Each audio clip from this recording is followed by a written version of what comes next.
Hello साथियों, नमस्कार, जय जोहार। बहुत बहुत स्वागत है हमारे यूट्यूब चैनल पर फिर एक नई जानकारी के साथ। आपके स्क्रीन पर है सीजी व्यापम द्वारा आज आयोजित वार्ड वाई और वार्ड आया का प्रश्न पत्र और ये सेट सी है। आज इस वीडियो पर हम पूरे सभी 100 प्रश्नों के आंसर देखने वाले हैं, तो आपके आगामी एग्जाम के लिए बहुत ही महत्वपूर्ण होने वाला है। बने रहे वीडियो के अंत तक। आइए बिना देर किए शुरू करते हैं। सबसे पहले हम देखेंगे पार्ट 1 छत्तीसगढ़ की भाषा। जिन भी साथियों का अदर सेट होगा, जैसे ए बी या डी होगा, तो वो क्वेश्चन देख करके अपना मैच करेंगे। और यदि आपके पास सेट सी है तो आप नंबर वाइज देख करके मैच कर सकते हैं। तो पहला प्रश्न है, नीचे दिए गए सूची में देवनागरी लिपि वाली भाषाओं को पहचानना है, जिसमें ऑप्शन है संस्कृत, हिंदी, अंग्रेजी, ब्रज। तो इसमें संस्कृत, हिंदी और ब्रज तीनों ही देवनागरी लिपि से लिया गया है। तो इस प्रकार से इसका सही आंसर हो जाता है ऑप्शन नंबर डी, जे, के और एम। चलिए नेक्स्ट क्वेश्चन देखेंगे। नेक्स्ट क्वेश्चन है, इसमें दिया है कि निम्नलिखित को सुमेलित कीजिए। मैं पास लेके दिखाता हूँ आपको। निम्नलिखित को सुमेलित कीजिए। तो इसमें दिया है कि उत्तरी छत्तीसगढ़, पश्चिमी छत्तीसगढ़, पूर्वी छत्तीसगढ़ और दक्षिणी छत्तीसगढ़। जैसा कि आप सभी जानते हैं कि दक्षिणी छत्तीसगढ़ यानी कि बस्तर वाला संभाग हमारा आता है, तो इसमें हल्बी बोला जाता है। हल्बी, बस्तरिया, इस तरीके से ये भाषा बोली जाती है। तो डी का वन देखिए कहाँ पर आ रहा है। तो ये देखिए यहाँ पर आ रहा है और यहाँ पर आ रहा है। तो इस प्रकार से ये दोनों ऑप्शन कट जाते हैं। अब हमारा पहला और दूसरा बचता है। अब सरगुजिहा, जैसे कि आप देख जानते हैं कि उत्तरी क्षेत्र में सरगुजिहा है, तो यहाँ पर देखिए ये आ जाता है हमारा पहला का चौथा, मतलब ए का चौथा। ठीक है, इस तरीके से। तो यहाँ पर ऑप्शन में आप देख सकते हैं। इस प्रकार से ऑप्शन नंबर ए बिल्कुल इसका सही आंसर होने वाला है। ठीक, चलिए अब नेक्स्ट क्वेश्चन देखते हैं। इसमें बोल रहा है पूर्वी छत्तीसगढ़ी लरिया में इस भाषा का प्रभाव है। तो अभी आपने ऊपर देखा लरिया जो है, देखिए लरिया कहाँ पर आ रहा है, पूर्वी छत्तीसगढ़। सी का कहाँ पर है लरिया, तो ये देखिए पूर्वी छत्तीसगढ़, तो लरिया है। ठीक है, तो ये रायगढ़ और जांजगीर चांपा जो कि बिहार और झारखंड जैसे राज्यों से लगी हुई सीमाएं हैं, यहाँ पर ज़्यादा प्रभाव पड़ेगा। तो इस प्रकार से भोजपुरी जो है यहाँ पर प्रभाव अधिक है। चलिए क्वेश्चन नंबर चौथा देखते हैं। छत्तीसगढ़ी भाषा दिवस कब मनाया जाता है। तो 28 नवंबर सन 2007 को छत्तीसगढ़ी भाषा का मान्यता मिली थी। इस प्रकार से 28 नवंबर इसका सही जवाब होने वाला है। चलिए नेक्स्ट क्वेश्चन देखते हैं, पाँचवा। छत्तीसगढ़ी भाषा में भंडार शब्द का अर्थ होता है। तो इसका सही जवाब है ऑप्शन नंबर ए, उत्तर दिशा। अगला प्रश्न देखेंगे, विपदाग्रस्त व्यक्ति पर और विपदा आना के लिए उपयुक्त लोकोक्ति है। तो यहाँ पर ऑप्शन नंबर बी इसका सही जवाब है, आधी के धोती जाति के लंगोटी। ये इसका सही आंसर है। नेक्स्ट क्वेश्चन देखेंगे, सातवां। डॉक्टर शंकर शेष की पांडुलिपि छत्तीसगढ़ी का भाषा शास्त्रीय अध्ययन का परीक्षण एवं संपादन निम्न में से किसने किया है। तो दया शंकर सुख इसका सही जवाब है, ऑप्शन नंबर बी। चलिए नेक्स्ट क्वेश्चन देखते हैं, आठवां। इसमें देखिए प्रश्न है कि छत्तीसगढ़ में बोली जाने वाली नीचे दिए गए बोलियों को बोलने वालों की संख्या के अनुसार आरोही क्रम में जमाना है। तो इसका सही जवाब है ऑप्शन नंबर बी, एम। ठीक है, एम सबसे पहले सबसे ज़्यादा छत्तीसगढ़ी में जो भाषा बोली जाती है वो कुड़ुक है। ठीक है, तो ये पहला आएगा। इसके बाद एन जो है सदरी। इसके बाद हल्बी जो कि बस्तरी क्षेत्र में सबसे ज़्यादा बोला जाता है। फिर आ जाता है सरगुजिहा और लास्ट में मूल छत्तीसगढ़ी जो कि रायपुर, बिलासपुर जैसे क्षेत्रों में मूल रूप से छत्तीसगढ़ी भाषा बोली जाती है। तो ऑप्शन नंबर बी इसका बिल्कुल सही जवाब। अगला प्रश्न देखते हैं, दिए गए शब्दों में संज्ञा शब्दों को पहचानना है। तो संज्ञा शब्द है इसमें से जैसे कि अंतस भाववाचक संज्ञा है, आचारी मतलब आचार जिसका अर्थ है जातिवाचक संज्ञा, अंश कंधा ये भी जातिवाचक संज्ञा, ऐसन का मतलब है ऐसा या फिर या, ये सर्वनाम है। तो इस प्रकार से जे, के, एम ये संज्ञा शब्द हैं। तो जे, के, एम ऑप्शन नंबर डी इसका बिल्कुल सही जवाब होने वाला है।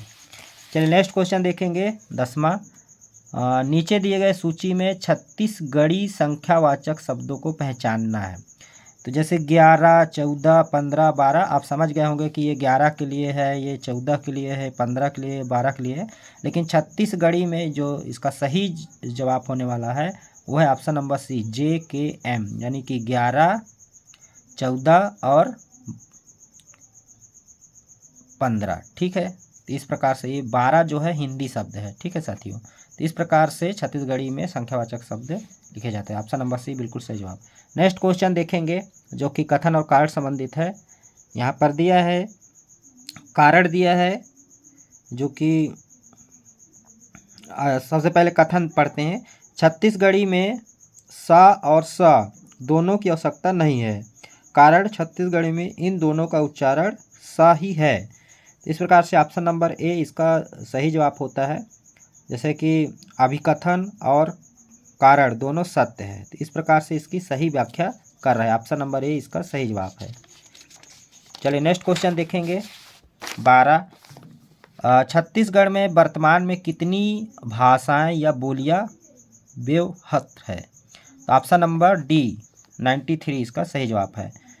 नेक्स्ट क्वेश्चन देखेंगे। इस तरीके से व्यापम अभी कथन और कारण संबंधित बहुत सारे क्वेश्चन, मतलब 4 से 5 क्वेश्चन पूछ रहा है। तो अभी देख लें, अभी आपने देखा पहला क्वेश्चन, ये दूसरा क्वेश्चन देख पा रहे हैं कथन और कारण संबंधित, जिसमें कथन है कि बिना व्याकरण के किसी बोली की कल्पना नहीं की जा सकती है, और कारण है कि व्याकरण विहीन वाक्य से वक्ता के भाव का संप्रेषण उसी रूप में श्रोता तक नहीं किया जा सकता है। तो इस प्रकार से ऑप्शन नंबर ए इसका सही जवाब है। दोनों सत्य है, कथन और कारण सही व्याख्या कर रहा है। ऑप्शन नंबर ए इसका सही जवाब। नेक्स्ट क्वेश्चन देखेंगे। भोभला का विलोम शब्द है। तो भोभला का विलोम शब्द, भोभला का अर्थ है सूखा, और जिसका विलोम हो जाएगा गिल्ला। ठीक है, तो इस प्रकार से ऑप्शन नंबर ए इसका सही जवाब है। नेक्स्ट क्वेश्चन देखेंगे। चौखड़िया, चौखड़िया शब्द में प्रयुक्त प्रत्यय है। तो इया, ठीक है, इया जो है इसका प्रत्यय है। प्रत्यय जैसा कि आप सभी जानते हैं कि बाद में जो शब्द जुड़ते हैं उसको प्रत्यय शब्द कहते हैं। तो इया, चौखड़िया में यह प्रत्यय लग रहा है। Option number B. Next question देखते हैं। ए वाक म उहा बिकट धीरे रिंगाया ताय में विकट शब्द को पहचानना है। विकट शब्द क्या है? क्रिया विशेषण है, अव्यय है, क्रिया है, सर्वनाम है। तो इसका सही जवाब है क्रिया है, option number C. Next question देखते हैं। नीचे दिए गए वाक्यों में कृतवाच्य युक्त वाक्य है। जैसे राम चिट्ठी पढ़त थे, ओमन अतिक अकन लिखरिन है, गाँव मोर ले जाए जाथे में पानी पीथों। तो इसका सही जवाब है ऑप्शन नंबर सी, जिसमें कृतवाच्य युक्त वाक्य है, JKM। ठीक, चलिए नेक्स्ट क्वेश्चन देखेंगे। डॉक्टर नरेंद्र देव वर्मा ने छत्तीसगढ़ी भाषा के उद्भव एवं विकास पर महत्वपूर्ण शोध ग्रंथ निम्न में से किसके मार्गदर्शन में तैयार किया है? तो इसका सही जवाब है doctor Ramesh Chandra Malhotra. Option number D इसका सही जवाब है। ने अगला क्वेश्चन देखते हैं जो कि सुमेलित करने वाले हैं। प्रश्न है जिसमें कॉलम 1 और कॉलम 2 दिया है। जिसमें कॉलम 1 में दिया है कि मोला आवन दे, इसका कौन सा वाक्य है पहचानना है। जैसे आवश्यकतावाचक वाक्य है, या आज्ञावाचक वाक्य है, या समर्थवाचक वाक्य है, या पूर्णतावाचक वाक्य है। तो मोला आवन दे, इसका आंसर हो जाएगा आज्ञावाचक वाक्य है। मोला आवन दे मतलब आज्ञा मांग रहा है, तो आज्ञावाचक वाक्य हो गया। हमन दौड़ नहीं सकबो, हमन दौड़ नहीं सकबो, तो इस प्रकार से समर्थवाचक वाक्य हो जाएगा। तो समर्थ की बात कर रहा है। तो इस तरीके से आप अपना दिमाग लगा सकते हैं और इसको बना सकते हैं। ऑप्शन नंबर सी इसका सही जवाब होने वाला है। ओ चल दे है, ओ चल दे है मतलब पूर्णतावाचक वाक्य को ये दर्शा रहा है। तोला का चाहिए, आवश्यकतावाचक वाक्य। ठीक है, चलिए नेक्स्ट क्वेश्चन देखेंगे। नेक्स्ट क्वेश्चन है कि राजभाषा छत्तीसगढ़ी के विकास को क्रम में जमाना है। तो ऑप्शन नंबर डी इसका सही जवाब है। सबसे पहले प्राकृतिक भाषा, फिर है अपभ्रंश, फिर अर्धमागधी, फिर पूर्व हिंदी और लास्ट में छत्तीसगढ़ी, इस तरीके से। चलिए नेक्स्ट क्वेश्चन देखते हैं। पार्ट 2 आ गया, सामान्य ज्ञान, जनरल नॉलेज से संबंधित प्रश्न है, जिसमें कालक्रम में इसको दर्शाना है, कालक्रम में लिखना है। तो जैसे तुलसीदास, राजा राम मोहन राय, स्वामी विवेकानंद, दयानंद सरस्वती और कबीर हैं। तो सबसे जो पुराने कवि हैं कबीरदास, जो कि 1440 से 1518 तक रहे। इसके बाद आ जाएंगे तुलसीदास, 1532 से 1623। इसके बाद आ जाएंगे राजा राम मोहन राय, 1772 से 1883। और इसके बाद आ जाएंगे दयानंद सरस्वती, 1824 से 1902। और लास्ट में आएंगे स्वामी विवेकानंद, 1863 से 1902। तो इस प्रकार से ऑप्शन नंबर सी इसका बिल्कुल सही जवाब है। चलिए नेक्स्ट क्वेश्चन देखते हैं। इसमें भी सुमेलित करने वाले दिए हैं। कॉलम 1 में जैसे हवा महल, चार मीनार, दिलवाड़ा मंदिर, अक्षरधाम मंदिर ऐतिहासिक स्थल दिए हैं, और दूसरे तरफ स्थान दिया है कि ये कहाँ पर हैं। तो हवा महल आपने सुना होगा, जयपुर में, राजस्थान में है। तो अगर एक भी इस तरीके से आप जानते हैं तो देखिए पहला का तीसरा कहाँ पर है। तो ये देखिए पहला तीसरा यहीं पर हमको आंसर मिल गया। तो ऑप्शन नंबर बी इसका बिल्कुल सही जवाब है। तो हवा महल जयपुर में है। इसी प्रकार चार मीनार हैदराबाद में, दिलवाड़ा मंदिर आबू पर्वत में है, और अक्षरधाम मंदिर तो गांधीनगर में। तो इस प्रकार से ऑप्शन नंबर बी इसका सही जवाब है। चलिए नेक्स्ट क्वेश्चन देखते हैं। इसमें सुमेलित करने वाले हैं कथन और कारण। इसके बाद सुमेलित करने वाले प्रश्न व्यापम अभी बहुत पूछ रहा है। तो इसमें भी देखिए पेरिस की संधि, इलाहाबाद की संधि, वेसिन की संधि और श्रीरंगपट्टनम की संधि है। और एक तरफ कौन से युद्ध में ये संधि हुई है पूछ रहा है। तो ऑप्शन नंबर बी इसका सही है। जैसे कि पेरिस की संधि, तो पेरिस की संधि कर्नाटक युद्ध में हुआ था। इसके बाद इलाहाबाद की संधि बक्सर युद्ध में हुआ। बेसिन संधि अंग्रेज मराठा युद्ध में हुआ था। और श्रीरंगपट्टनम की संधि तो ये हुआ था आंग्ल मैसूर युद्ध में। आपको याद रखना है आगामी एग्जाम के लिए। चलिए नेक्स्ट क्वेश्चन देखेंगे। निम्नलिखित में से कौन सा लीप वर्ष है। तो लीप वर्ष जैसा कि आप सभी जानते हैं साथियों कि लीप वर्ष अगर कोई वर्ष है, कोई सत्र है, तो उसको 4 से भाग कर दीजिए। ठीक है, 4 से भाग कर दीजिए। अगर शेषफल 0 बचता है, कुछ नहीं बचता है, तो वह लीप वर्ष है। और इन सबको अगर 4 से भाग करेंगे तो शेषफल बचेगा, इसलिए ये सामान्य वर्ष है। और लीप वर्ष चूँकि 4 साल बाद लीप वर्ष आता है, इसलिए इसको 4 से भाग किया जाता है। तो ये आपको याद रखना है। इस प्रकार से ऑप्शन नंबर बी 2008 जो कि लीप वर्ष है। चलिए नेक्स्ट क्वेश्चन देखते हैं। लीप वर्ष मतलब फरवरी 29 दिन का हो जाता है और साल में 366 दिन हो जाते हैं। भारत में जीएसटी अर्थात वस्तु एवं सेवा कर लागू कब हुआ था। तो 1 जुलाई 2017 को आपको याद रखना है। ऑप्शन नंबर बी इसका बिल्कुल सही जवाब है। नेक्स्ट क्वेश्चन देखते हैं। इसमें पूछ रहा है कि निम्नलिखित में से कौन नवीकरणीय ऊर्जा स्रोतों को उदाहरण है। नवीकरणीय ऊर्जा स्रोत का मतलब ये है साथियों कि जो कभी खत्म नहीं होती है, वो नया ऊर्जा बनाते रहता है। तो नया ऊर्जा जैसे पवन ऊर्जा, सौर ऊर्जा, सूर्य से मिलने वाली ऊर्जा को सौर ऊर्जा, और हवा या पवन से मिलने वाली ऊर्जा को पवन ऊर्जा। तो ये भी कभी ख़त्म नहीं होगी। अगर सौर ऊर्जा या फिर सूर्य ख़त्म हो गया या फिर वायु ख़त्म हो गया तो पूरी दुनिया ख़त्म हो जाएगी। तो ये ऐसे ऊर्जा है जो कभी ख़त्म नहीं होती, नया बनते रहता है। तो इस प्रकार से नवीकरणीय ऊर्जा है। कोयला और नाभिकीय ऊर्जा ये जो कि गैर परंपरागत ऊर्जा स्रोत के अंतर्गत आते हैं। तो इस प्रकार से जे के यहाँ पर दिया है ऑप्शन नंबर बी में। ऑप्शन नंबर बी इस प्रकार से इसका सही जवाब होने वाला है। नेक्स्ट क्वेश्चन देखेंगे। देखिए कथन और कार्य से फिर से प्रश्न आ गया। ये तीसरा प्रश्न है कथन और कार्य संबंधी, जिसमें कथन है कि पृथ्वी के अंदर धातुएं गलित अवस्था में होती हैं। कारण है कि पृथ्वी सूर्य की किरणों को अवशोषित करती है। तो इसमें कथन सही है कि पृथ्वी के अंदर धातुएं गलित अवस्था में होती है, ये सत्य है। लेकिन कारण गलत है कि पृथ्वी सूर्य की किरणों को अवशोषित करती है। तो इस प्रकार से ऑप्शन नंबर सी इसका बिल्कुल सही जवाब होने वाला है। चलिए नेक्स्ट क्वेश्चन देखते हैं। संयुक्त राष्ट्र संघ यूएनओ के स्थायी सदस्य हैं। तो देखिए जापान जो है स्थायी सदस्य नहीं है, बाकी चीन, फ्रांस और संयुक्त राज्य अमेरिका ये स्थायी सदस्य हैं। तो ऑप्शन नंबर बी इसका सही जवाब है। चलिए नेक्स्ट क्वेश्चन देखते हैं। नेक्स्ट क्वेश्चन है छत्तीसगढ़ का प्रथम समाचार पत्र छत्तीसगढ़ मित्र प्रकाशित होना शुरू हुआ। तो पेंड्रा शुरू हुआ है, जैसा कि आप सभी जानते हैं कि सन 1900 में माधव और सप्रे ने छत्तीसगढ़ मित्र नामक सर्वप्रथम समाचार पत्र का प्रकाशन किया था छत्तीसगढ़ में। ऑप्शन नंबर ए पेंड्रा इसका सही जवाब है। नेक्स्ट क्वेश्चन देखते हैं। विषाणु जनित रोग, विषाणु जनित रोग कौन कौन से हैं? तो विषाणु जनित रोग है पोलियो और छोटी माता। तो ये विषाणु जनित रोग हैं। ऑप्शन नंबर ए इसका सही जवाब है। चलिए नेक्स्ट क्वेश्चन देखेंगे। निम्नलिखित खेलों के खिलाड़ियों की संख्या को बढ़ते क्रम में लिखना है।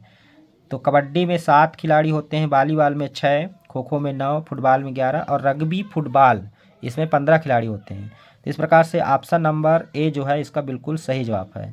आप देख पा रहे हैं ऑप्शन नंबर बी KLMNO, इसको मैंने क्रम से लगा के रखा था, कंफ्यूज हो गया था। इस प्रकार से बहुत सारे साथी कंफ्यूज हुए होंगे, लेकिन ऑप्शन नंबर ए इसका बिल्कुल सही जवाब होगा अगर इसको बढ़ते क्रम में दर्शाएंगे खिलाड़ियों को। तो 6, 7, 9, 11, 15 इस तरीके से। चलिए नेक्स्ट क्वेश्चन देखते हैं। सूचना का अधिकार अधिनियम के तहत गलत जानकारी देने वाले कार्यालय को अधिकतम कितना जुर्माना हो सकता है? तो इसका सही जवाब है ऑप्शन नंबर डी 25,000 रुपये। चलिए नेक्स्ट क्वेश्चन देखते हैं। ताजमहल भारत किस राज्य में स्थित है? तो जैसा कि आप सभी जानते हैं कि ताजमहल आगरा में है और आगरा उत्तर प्रदेश में। तो ऑप्शन नंबर सी इसका सही जवाब है। ये देखिए ये आ गया फिर कथन और काल संबंधी चौथा क्वेश्चन, जिसमें कथन है कि नर्मदा नदी पश्चिम की ओर से बहने वाली नदी है। ठीक है, कारण नर्मदा नदी बंगाल की खाड़ी में गिरती है। तो देखिए कथन तो बिल्कुल सही है कि नर्मदा नदी पश्चिम की ओर से बहने वाली नदी है, लेकिन कारण गलत है कि नर्मदा नदी बंगाल खाड़ी में गिरती है। तो ऑप्शन नंबर सी इस प्रकार से इसका सही जवाब है। नेक्स्ट क्वेश्चन देखते हैं। ये देखिए फिर से कथन कारण, ये 5वां क्वेश्चन आ गया, जिसमें कथन है कि किसी वस्तु को ठंडा करने के लिए बर्फ़ 0 सेंटीग्रेड के जल से अच्छा होता है, कारण बर्फ़ गलने पर गुप्त उष्मा को अवशोषित करती है। तो बिल्कुल कथन और कारण दोनों सत्य हैं, तो जो कि सही व्याख्या है। ऑप्शन नंबर ए इसका बिल्कुल सही जवाब है। नेक्स्ट क्वेश्चन देखते हैं। नीचे दिए गए प्रमुख यूरोपीय देशों के भारत आगमन को क्रमबद्ध कीजिए। तो सबसे पहले जो यूरोपीय आए थे हमारे देश में, वो आए थे पुर्तगाली वास्को डी गामा। ठीक है, 1498 में पुर्तगाली जो है यूरोपीय जो थे, इसी सर्वप्रथम हमारे देश जो गुलामी का प्रमुख कारण था यही था। यूरोपीय लोग आए सबसे पहले 1498 पर, और उन्होंने यहाँ पर व्यवसाय किया, और उनके व्यवसाय को देख करके अंग्रेज, फ्रांसीसी, डेनिश, डच इस प्रकार से कई यूरोपीय देश यहाँ पर आए और हमारे देश को गुलाम बना लिया था। तो सबसे पहले पुर्तगाली आए, इसके बाद डेनिश आए 1616 में, इसके बाद अंग्रेज आए 1608 में, और प्रश्नानुसार फ्रांसीसी आए। ठीक है, उसके बाद अंग्रेजों के बाद फ्रांसीसी आए। तो इस प्रकार से ऑप्शन नंबर ए इसका सही जवाब है। नेक्स्ट क्वेश्चन देखेंगे। 28वें ओलंपिक खेल कहाँ आयोजित किए गए हैं? तो 28वें ओलंपिक खेल एथेंस में आयोजित किए गए थे, जो कि 2004 में हुआ था, आपको याद रखना है। ठीक, चलिए नेक्स्ट क्वेश्चन देखते हैं। भारत में चुनाव आयोग द्वारा अपनाई जाने वाली प्रक्रियाओं को सही क्रम में लगाना है। तो सबसे पहले क्या होता है? निर्वाचन क्षेत्र का परिसीमन होता है, ये पहला क्रम हो गया। दूसरा क्रम होता है चुनाव की अधिसूचना जारी हो जाता है कि अब यह चुनाव होना है, इस तारीख को चुनाव होना है, तो ये दूसरा क्रम हो गया। फिर हो जाता है मतदाता सूची का पुनरीक्षण, मतलब जिनका नाम छूट गया है, मतदाता सूची में नाम नहीं जुड़ा है, उनका नाम जुड़ने लग जाता है। इसके बाद पूरा वोटर लिस्ट तैयार हो जाता है। अब क्या होता है? नामांकन पत्र दाखिल करना, यानी कैंडिडेट खड़े हो जाते हैं चौथे में, और फिर चुनाव होता है। और चुनाव होने के बाद मतदान होता है, मतदान के बाद मतदान व मतगणना होता है लास्ट में। तो इस प्रकार से इसका सही क्रम है, और जो कि ऑप्शन नंबर सी इसका सही जवाब होने वाला है। नेक्स्ट क्वेश्चन देखें, विश्व बाल शोषण मुक्ति दिवस मनाया जाता है। तो विश्व बाल मुक्ति शोषण दिवस जो है मनाया जाता है 12 जून को। नेक्स्ट क्वेश्चन देखेंगे, कौन सा दिन साल का सबसे बड़ा दिन होता है। तो 21 जून, ऑप्शन नंबर ए 21 जून साल का सबसे बड़ा दिन होता है। चलिए नेक्स्ट क्वेश्चन देखेंगे जो कि अंग्रेजी का आ गया, each of then go to. तो इस ऑप्शन नंबर सी इसका सही जवाब है। फिर है अगला प्रश्न है, देख लीजिएगा जो सी पाए होंगे, question number 42, rearrange the following words phrase to create a meaningful sentence.